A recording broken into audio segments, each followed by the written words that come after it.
ఇప్పటి నుంచి ఈ పిల్లలు లేకుండా మేము ఉండలేం. రండి.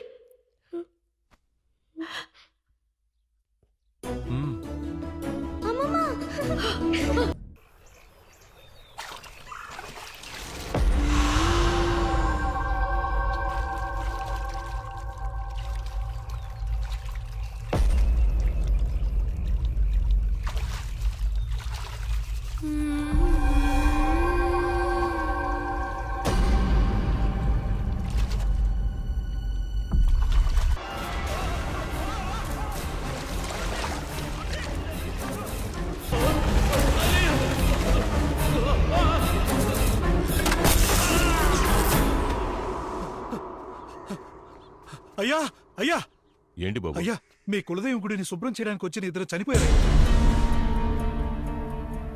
చిన్న వయసు లాల్బాష్తో పోయారే.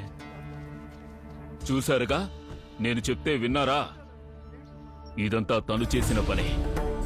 వేటయ్య గుడిని శుభ్రం చేయడానికి వెళ్ళినందుకే 2 ప్రాణాలు బలయ్యాయి. అలాంటిది మీరు పూజ జరిపిస్తామంటున్నారు. ఇంకా ఏం జరుగుతుందో ఆలోచించండి.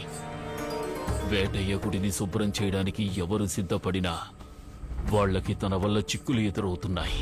దైవశక్తిని మించి ఆత్మకు అంత శక్తి ఉంటుందా? చంద్రముఖి విషయంలో వేటయ్య చేసిన పాపానికి అతడి కులదైవమే వాణ్ణి శిక్షించి ఆ ద్వారాలను మూసేసిందని మా పూర్వీకులు చెప్పారు.